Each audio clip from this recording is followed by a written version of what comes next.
to this tutorial, Fundamentals of Nursing.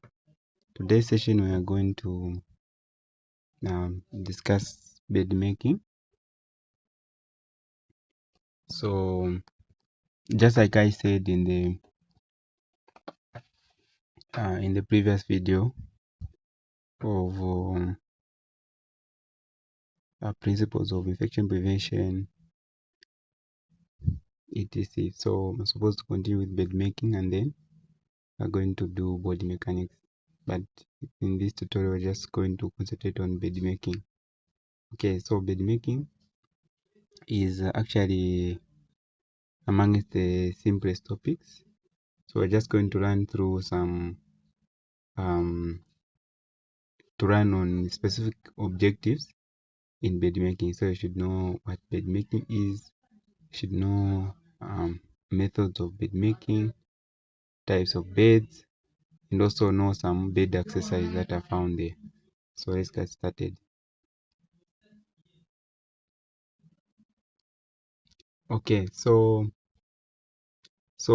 bed making is something that we all do sometimes on a daily basis. Okay, but do you know that bed making in nursing is an art? So basically, in as much as we make beds every day after sleep, before sleep, but when we start describing bed making in nursing, it is an art. Okay, so in nursing, bed making is an important technique in which you prepare and arrange different types of beds for the patient's comfort and use of position for certain conditions. So basically, we are describing bed making to be an art because beds in nursing are actually made in a unique way and particularly to a condition or depending on the patient situation. So it's not just a matter of making a bed. It's not just a matter of making a particular bed for every patient on the ward. It's actually above that. Okay. So there are what we call principles of bed making. Principles are basically, we can say, some few rules, or we can say hints that someone should know in bed making.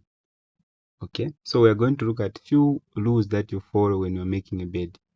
So these principles are actually on the basis of infection prevention and other related things, even injuring yourself or even injuring the patient, causing discomfort is.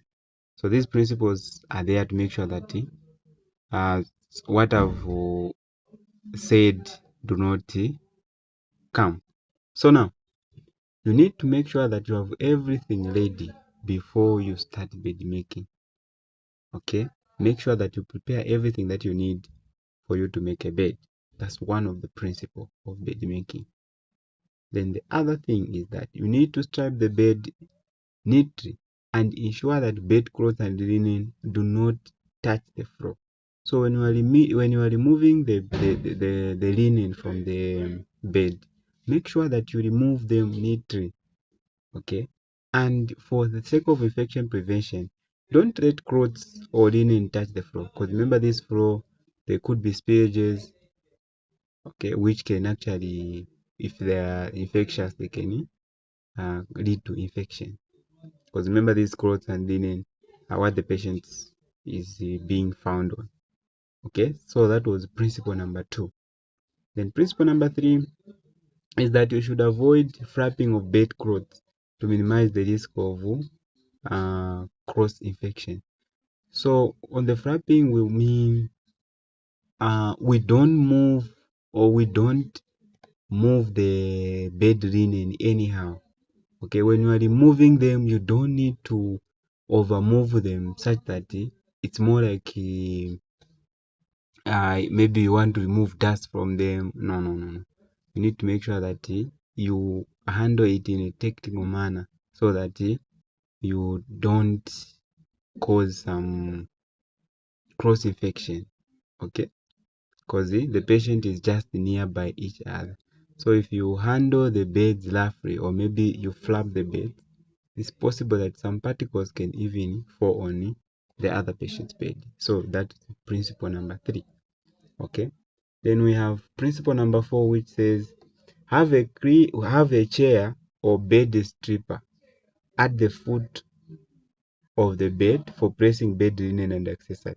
So make sure that you have the chair nearby so that you put whatever that you are removing from the bed. And like you just, if you don't have this chair, you might leave these things on the floor. Okay, so make sure that you have the chair, or maybe someone standing at the foot end of the bed so that they can receive those particular linen. Okay, we continue with the principles, and then we have principle number 5, which says turn the mattress from head to feet if the patient is able to get out of the bed. So if the patient is able to get out of bed, you need to make sure that you turn the.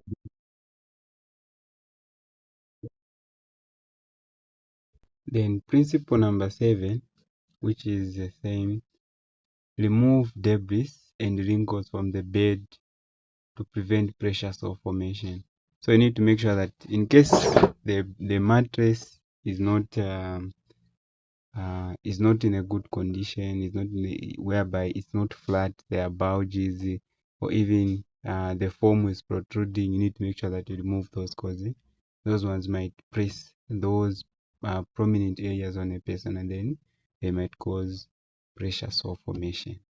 Okay, and the pressure sore formation is one of the liabilities in nursing. It usually occurs due to negligence, so you need to make sure that you take care of that. And the 8th one, you need to change the bed sheets to ensure patient comfort if patient is sweating. So if in case the patient is sweating, you need to make sure that you change the bed sheet. Otherwise, you might not promote rest if at all you leave them like that. So you want to promote rest at that particular time. So you need to make sure that you change the bed sheet. And then the 9th one, you need to observe the patient throughout the procedure. Why is it important? Because especially when you are making an occupied bed where the patient is still in the bed, what usually happens is that if you're not looking at the patient, you might not know that you are hitting the patient. Okay, so basically you need to observe the patient throughout the procedure, especially those patients with fractured, who are on a fractured bed. You need to make sure that in case where you are bed making, you don't cause some pain on the fracture area. Okay, and then you need to shake the pillow at each bed making. Okay, so the importance of shaking the pillow at each bed making, one of it is that it might contain dust, or you want it to regain its form, because sometimes when it is pressed it depresses, so you can want it to regain its form in that particular manner. Okay, and then you need to allow room for patient feet when replacing the bed covers. Make sure that there is enough room for patient feet, just to make sure that you don't obstruct the blood circulation, which can cause even foot drop. So make sure that you give more room for the feet. Go for help if necessary when moving heavy or very ill patients. So when you look at all these principles, they are supporting both the nurse as well as the patient. So when you feel like you want to move heavy patient, or maybe heavy object, you need to make sure that you call for help. Especially maybe you want to make a bed where there's a patient. That one is an occupied bed, so you can actually call for help, and then they are going to come to your aid. Okay, then we have the last but not the least. You don't need to mix soiled linen with articles. Articles we're talking about is such as dentures or maybe forceps. Okay, because once these things have been misplaced within the linen, they can actually damage the laundry machine. Okay, so these were basically the principles of bed making. I hope you were following through and you able to state the reasons why they are important. Such rules are important. So make sure that you understand them. Then we're going to another component, which is method of bed making. Okay. So most of the time, the method of bed making depends on the type of the bed that is being made. Okay. So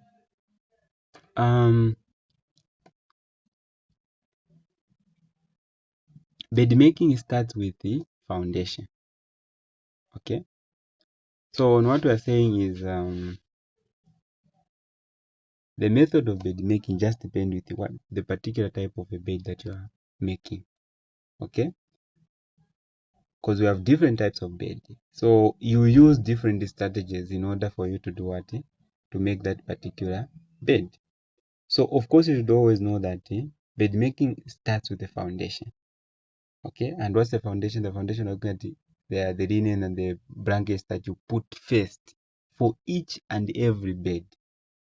Okay, then so the foundation of the bed is the only part which is the same for all types of bed. So we're saying that for each and every type of bed, it always have the foundation. But what differentiates it is sometimes the arrangement, or even the linen, even the pillows that are going to be included. Okay. So the foundation is made by spreading the bottom blanket first, followed by a bottom bed sheet. So you put a blanket and then you even put a bed sheet. This means that each and every bed will have the blanket and the bed sheet. Okay. And then, so before we even discuss about how to make a bed, we must first look at different types of beds specifically. Different types of beds. So what are different types of beds that we have? So on the types of beds, we have a lot, but of course we're going just to choose the most significant, the ones which are used in the hospital. Okay. So now, as I'm going to be explaining different types of bed, you need to note the differences. So sometimes you can be confused. What differentiates this bed from this bed? That's what I'm going to explain in this tutorial. So make sure that you pay attention to as I'm going to describe the bed and what differentiates it from other beds, and then how is it used, what conditions is it used for. So that's what basically we can be asked. Okay, so now let's start with maybe identifying different types of bed and then going into the individual beds. Going into the individual beds and then describing fully. Okay, so now we have what we call an empty bed, which is also known as unoccupied, meaning that this particular bed there is actually no one on it. That's an empty bed. And then we have an occupied bed where there is a patient. Okay, we also have the post-operative bed, which is prepared in readiness for the patient who is coming from what? From probably from theater. Okay, and then we have a cardiac bed. Then we have what we call the divided bed, and then we have what we call the fracture bed. Then we have also the plaster bed. We also have the admission bed. Okay, so these are some of the beds that exist. Now we are going to specifically look at these different types of beds, how they look, and what differentiates it from other in terms of condition that it used for. Okay, so now we are going to start with an empty bed. Okay, of course, in making the you should know how to actually make each bed. Of course, the process of making a bed usually starts the same, but usually the accessories that you put, even the pillows that you put, are what can differentiate a particular bed. Okay, so now when you look at an empty bed usually looks like this. Okay, an empty bed usually looks like this. So maybe if at all you would want to describe a little bit about this this particular bed, you'd say that of course you need to create the foundation. After making the foundation, you need to make sure that you open the bottom sheet with the right side uppermost and press even. Okay, then you need to tack the sheet and blankets to make a firm foundation. After you tack the sheet and blanket, you form the foundation. Now from the foundation there, after you form the foundation under there, now what is going to follow is you can actually press the Macintosh where it will be under the patient buttocks. You can put the Macintosh on this bed. Okay, you can also press the draw sheet under the Macintosh. Okay, then you can also put the top sheet to the right side facing downwards, maybe to about 30 to 40 centimeter halfway. Of course, most of what I'm saying will not be really matter. It's just the approximation. Sometimes it's just 30 to 40 centimeters. Okay, and then you need to make sure that you also tuck the blanket at the edges.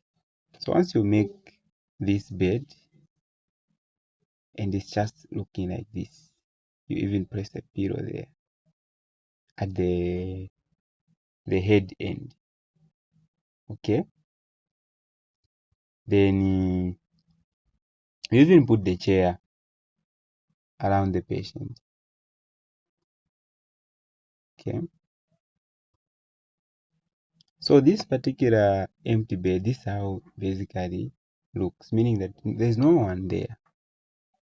There's no one, you've just made it like that. Okay, it's actually very easy to make an empty bed. Then when we look at an occupied bed usually there's a patient. So this one is a little bit more advanced than the empty bed, because here there's a patient, meaning that you also need to employ some skills like side to side, head to toe kind of bed making. So what you can do is remember the principle of asking for assistance, call for help. So if this patient is lying here and then you want to change this linen, maybe it is soiled. So what you are going to do is you can actually bring everything. You bring the chair, you put all your accessories. Remember, you need to have everything. So you put all the accessories maybe on the chair, and then you can, with your instruction, you can instruct your helper to roll this patient and put her in the lateral position, more like rolling her to the left, to the right. Then that side you are going to remove the linen, and then this side again you roll her to the left. Then you are going to remove. This is side to side, meaning you are moving from this side to this side.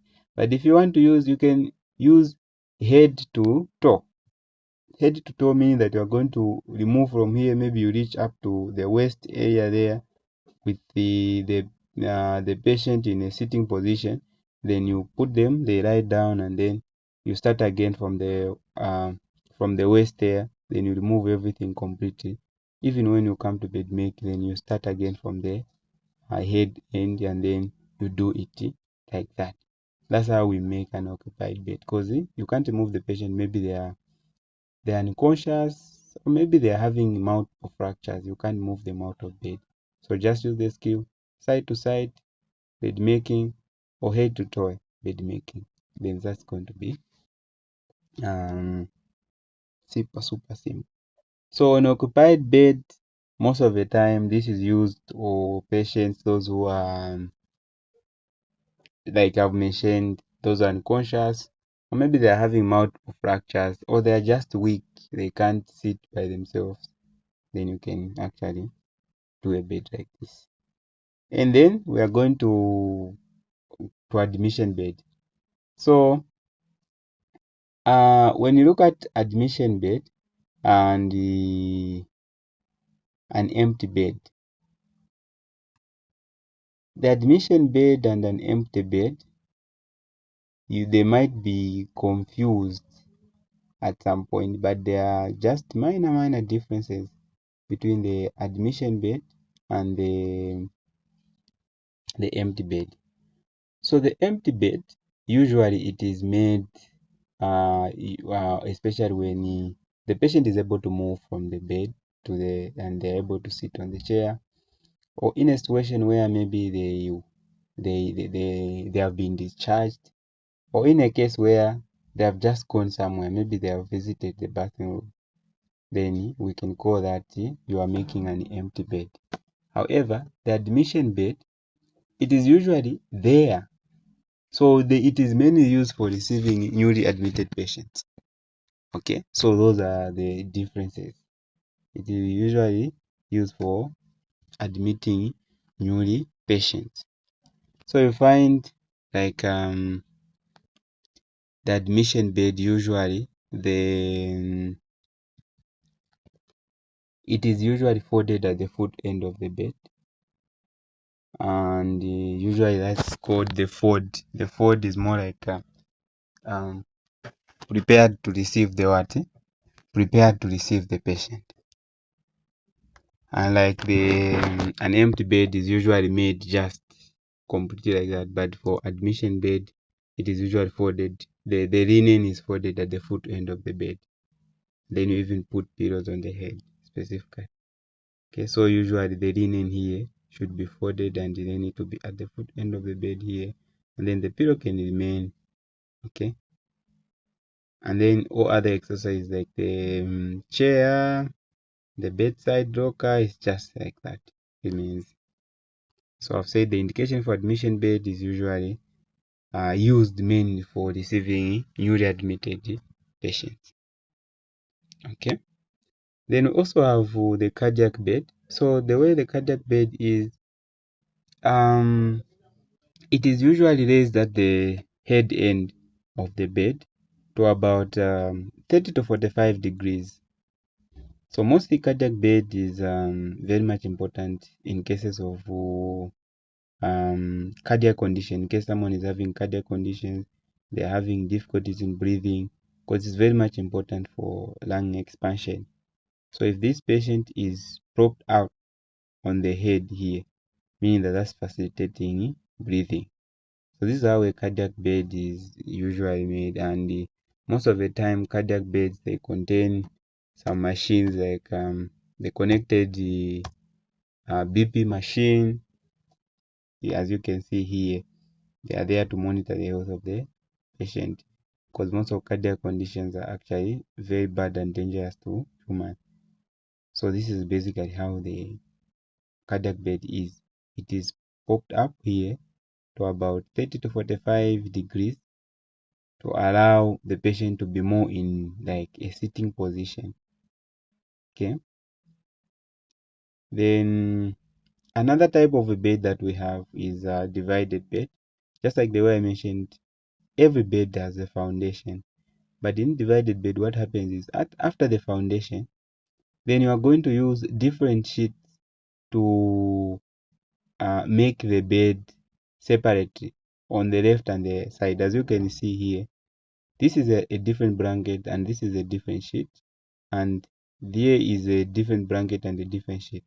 Then you leave a space in between here. Most it is used here for examinations like physical examination. Maybe you want to examine the abdomen and then the patient can just lie here because you just want to you just want to examine that particular area. Even gynecological examination, the divided bed can be used. Even for investigative purposes, more maybe like let's say vagina examination, yeah, rectal examination, you can actually use this particular bed. But of course, you should particularly know most used the intended purpose for the bed, in as much as it can have a lot of things that it can multitask and work, but there are those intended works. So you should take note of those. Okay. And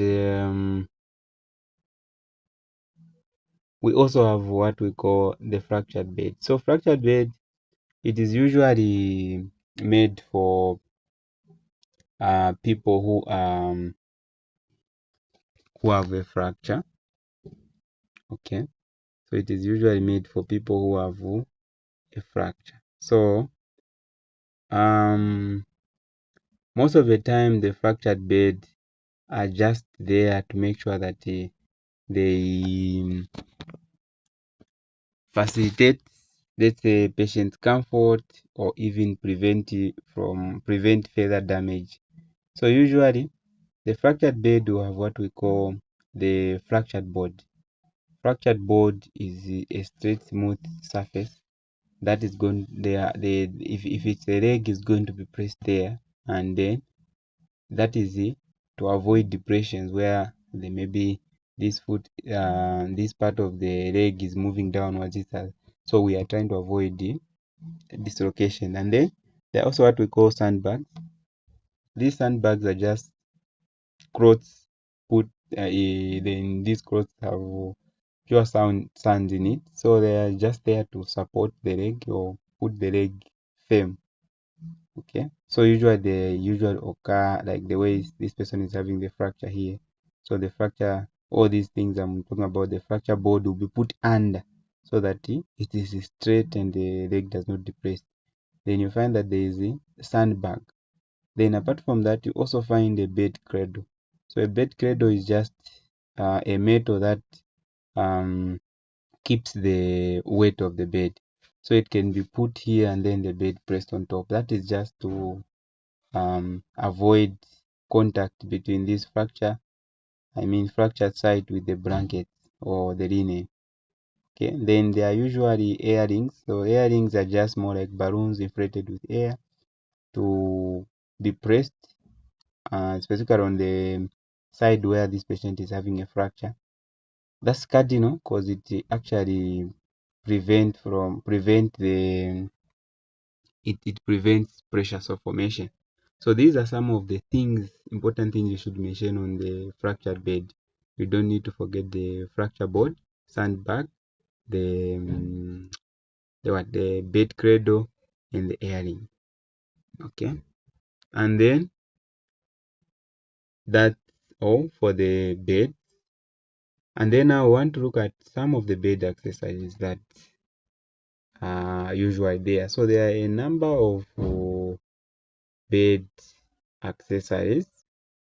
Okay, bed accessories. But before I go to bed accessories, there is actually one of the beds that I haven't mentioned. We call it the plaster bed. So the plaster bed is very much important. On the plaster bed, I wish I also had a slide that could have shown that. But one thing about the plaster bed is that when someone is having a fracture, there are a lot of interventions that can be done. Okay, sometimes they can put an implant, which is a metal to support or put the proximity the bone alignment, or they can actually apply the plaster of Paris. So plaster of Paris, the one who is lying on a plaster of Paris, who is having the plaster of Paris, need a plaster bed. So usually this plaster bed, the major component of the what is the plaster bed are that there are just few recommendations on when you are making the plaster bed. You need to make sure that you cover the patient with the inside blanket, okay, and leave the plaster exposed, okay. And apart from that, you also need, it's not only in fractured bed, you also need to put the bed cradle over the patient, because the reason why you are putting the bed cradle on the patient is to prevent that linen. It could be soiled and then interfere with the plaster, because usually that plaster of Paris can easily dissolve once water is poured to it. So we want to put a bed cradle, and then the bed cradle is the one which is going to support the linen, okay. So yeah, so these are some of the necessary information that are on the on the plaster bed. So now let's look at the bed accessories that you might find. So we have some of the bed accessories that we need to describe on their importance. They are both important in this same bed making as well as the just by themselves. So we have what we call the sandbags, okay. So what are the sandbags? So sandbags are just the cloth which contains pure, they contain pure sand in it, okay.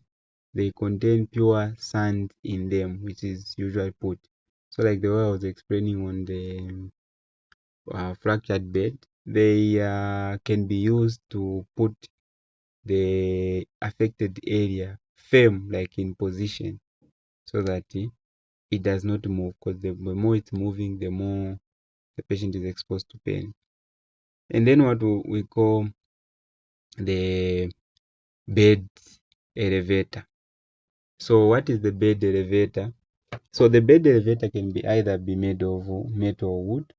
So usually it is used to raise the foot end of the bed. So on the foot end of the bed elevator could be that if this is a bed, okay, if this is a bed and you want to raise it, you want to raise the foot end, will say is this foot end. Maybe in case of someone is having the fracture, you are scared of deep vein thrombosis, you can actually get the bed elevator. It is usually like this, and then it have stages and some kind of spikes like this. So you can actually put the bed on these spikes. This is stage 1, stage 2, stage 3. Then this one is raised high. Now it can even be like this. I mean something that can support someone to be still on top. So that's the bed elevator. And then we also have what we call airings. So airings, they are more like I can say the balloons, but for them they are much stronger. Air is inflated in them. So this air is inflated in them, then they can be pressed under the patient's legs, thighs, or in between knees. So they're usually there to protect the patient from developing the pressure sores. Okay, so it is just basically a hollow rubber ring, then air is inflated in it, and then it forms up a cushion in which they can't sit or sleep to prevent the pressure sores. And then we have the fracture board. So fracture board is just like the word itself, board. So it's a continuous board. It is a continuous board, but one good thing about it is that it is straight, so that in case someone is having the fracture, they can put their leg here. Without, unlike when it is on the bed can easily be depressed like this, and then now you put your leg here, meaning that it can be causing some more discomfort. So the aim of the fracture board is actually to make sure that yes, it is placed under the mattress so that it prevents further injury, okay, of the, could be a spinal injury or the fracture. Then we have what we call the cardiac table. Cardiac table is mainly made of both wood and metal. The frame is mainly wood, the frame is mainly metal, and then the table is mainly made up of the wood. Usually it is used when the client wants to eat. Yeah, even when sometimes you use when the health practitioners want to write something. Yes, so the cardiac table can be used in that case. Okay, so but usually it is intended for pressing the patient meals. Okay, even though I said you can also use it for writing, even in positioning. Sometimes you can give a patient to lean on it so that they, as they are resting, in case they're having cardiac issues. Okay, and then we also have the bedside rocker. So the bedside rocker is just used for keeping patients' belongings. Okay, so mostly these are made of steel and they're just painted. It could be blue, white. Okay, so usually they are painted to make it easier for you to clean it. It's oil painted. And we also have bed cradle. So bed cradle, as I was describing previously, but the the same way I was describing it, it is used to raise the bed linen from the patient's body. Okay, specifically, especially in those people who have burns, who have injuries of the chest, who have fractures. It could be the femur fractures. So the bed cradle can be used in such cases. And then we also have